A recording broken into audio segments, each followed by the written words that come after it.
Have you ever seriously considered quitting social media? I don't think I have. Like, there have definitely been moments where I'm like, oh my God, I'm sick of this. Like, I just wanna not have to respond to comments or take pictures or videos of everything. And I know that sounds lame, but like, no, I really haven't. I kind of enjoy what I do. It's like a hobby, but a job also. So I really like it. If you could have your dream vacation, where would you go and what would you do? I would definitely go all over Europe. Like, I'm sure that's a typical answer, but I have never been, like, aside from Mexico, I've never been out of the country or off of the continent. So I would love to be able to go fly over to Europe and go to Spain. That's where my family is from.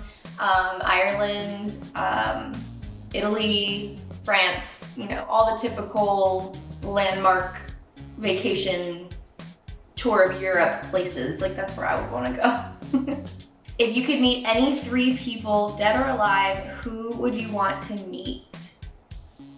I feel like that's a hard question because there's a lot of people I would want to meet.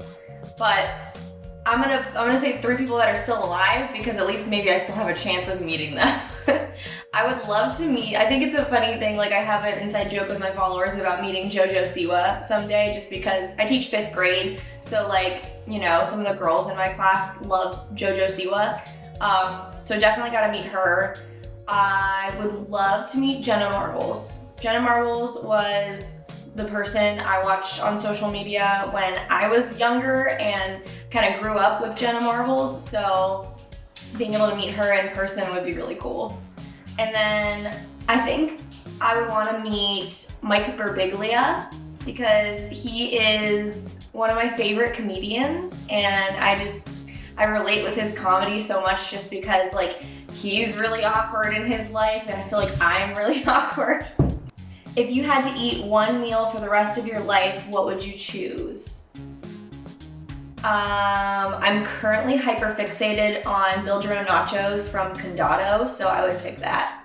I feel like, because there's so many different options, so I feel like that would kind of be like a loophole to eating the same meal every single day. If you were stranded on an island and could only take 3 objects, what would they be?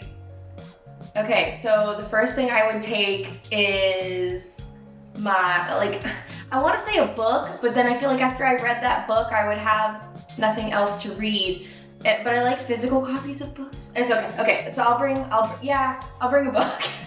I'll bring a book because then at least I'll have something to read. I like reading on the beach. I'm gonna bring some margaritas because I'm on the beach. And let's be real, I'm not gonna survive long on a desert island anyway, so I might as well live it up while I'm there. And then I think I would bring, I'm gonna bring my, I wanna say my cell phone just because I wanna listen to music, but that's gonna die really fast. That's okay, like I said, living it up while I have the time. So cell phone, book, margaritas. What advice would you give to your past self? Wow, my past self, I feel like was a whole other person from who I am now. And I feel like I've grown up a lot over the years and into the person that I really was supposed to be. Sometimes when you're younger, it's easy to like fall into what's trending right then or what you think is cool or trying to be the person you think other people want you to be. And it took me a while to realize that I don't have to be who other people want me to be, and that the advice I would give is to just be who you are and embrace who you are on the inside and what makes you happy. And if that's, because I used to be blonde and I look back at pictures of myself blonde and I'm just like, who is this person? Like, that's not me. And so I just, I would say just don't be who other people want you to be who you want to be. What is one of your most embarrassing moments? Do I have to pick one? I feel like I've had so many embarrassing moments in my lifetime that like they're so hard to choose from.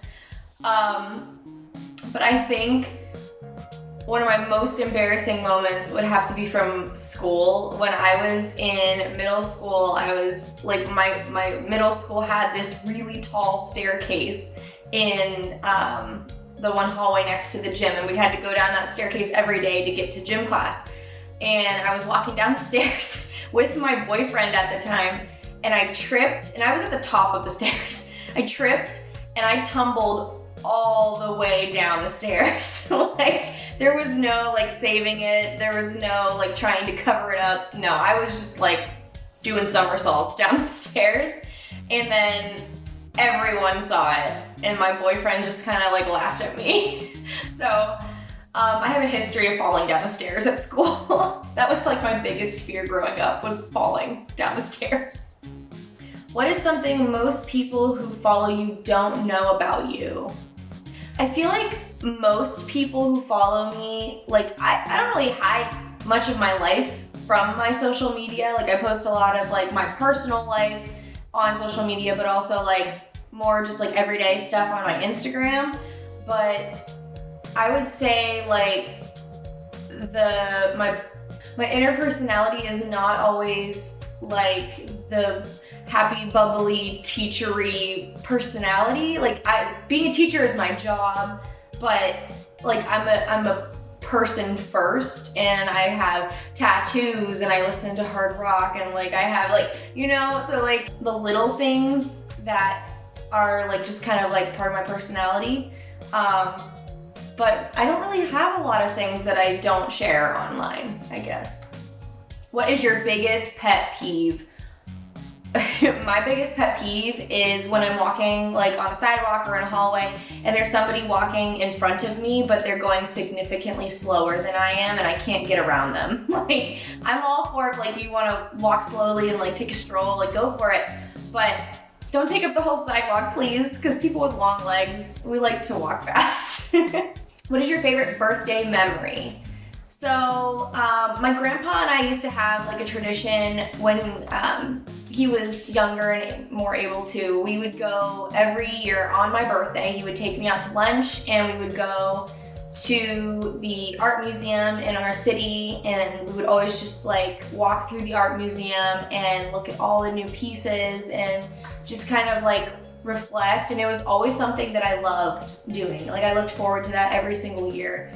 And my grandpa's still alive, but it does kind of make me sad that like we're no longer able to do that on my birthday, just because he's getting older and it's not as easy for him to walk around.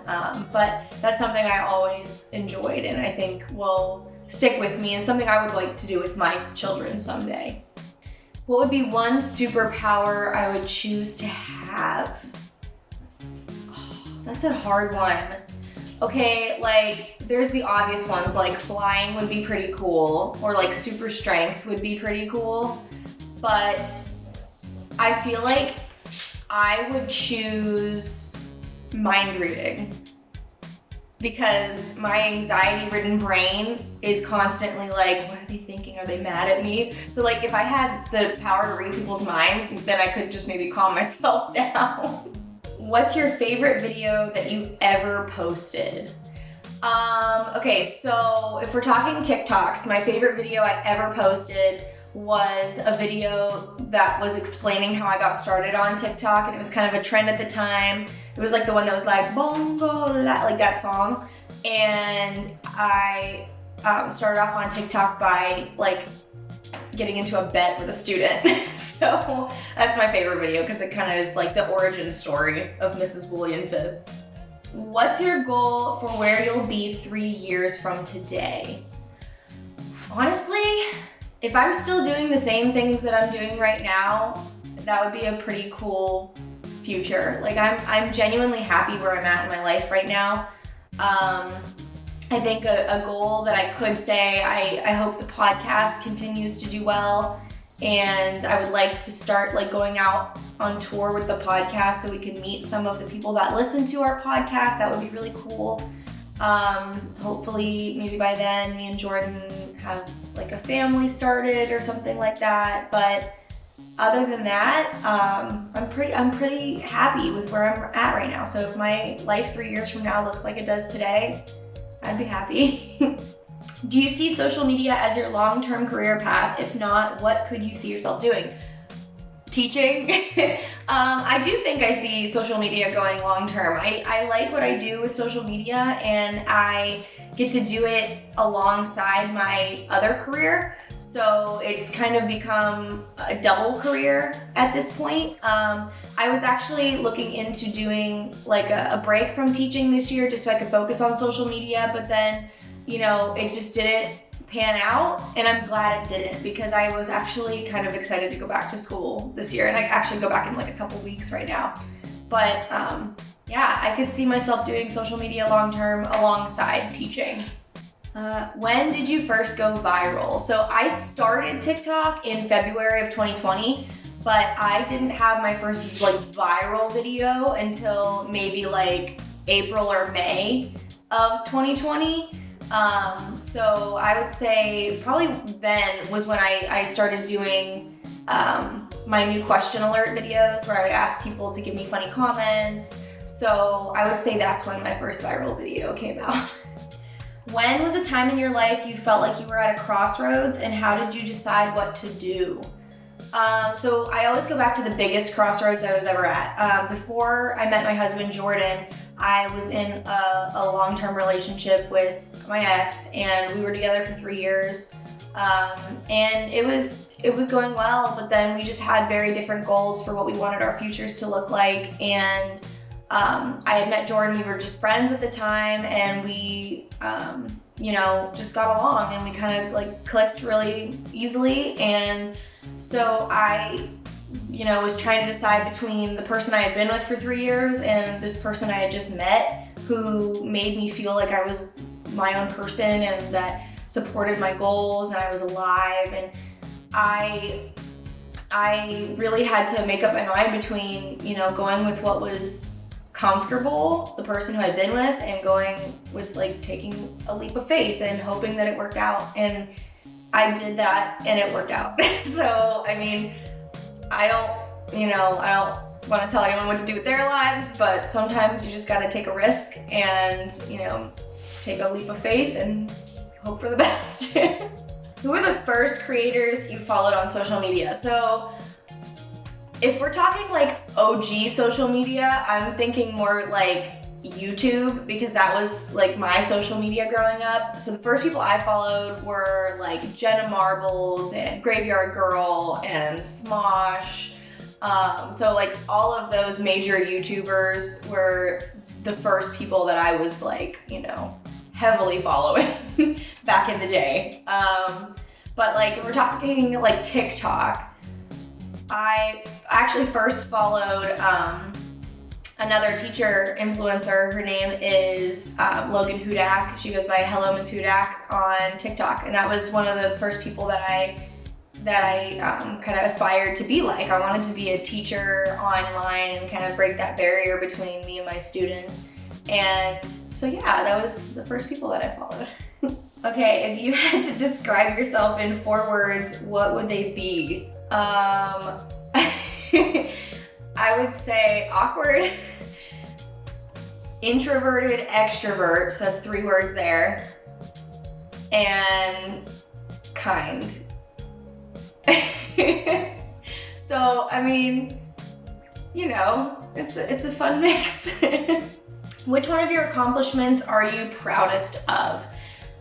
This actually has nothing to do with social media, but in high school, I competed in speech and debate all 4 years, and then right out of high school, I was asked to coach, and I was able to, after I had 10 years of coaching, and I just finished up this year, but a couple years ago, I got my first state champion in the categories that I coached, and I was super proud of her, and she worked really hard, and it was just like one of those moments where you're on the other side of things. Like when I was in high school, I was a state finalist, and I was really proud of myself, but then I was even more proud when I was able to coach somebody to getting a state championship themselves. So that was my top accomplishment. Do you have any hidden talents? I do. I'm not gonna do it on camera, but I'm actually a pretty good singer. Like I don't I don't sing on my social media at all. I think maybe once I posted a singing TikTok and I was like, never again. Because I'm just too anxious. I don't want people to tell me I suck, and I'm a pretty good singer. I was in like concert choir my whole life, and I sang at people's weddings and stuff like that. So yeah, I can sing. What is your favorite holiday? My favorite holiday is Halloween. I love dressing up. Because my last name is Woolley, so last year I dressed up as a woolly mammoth.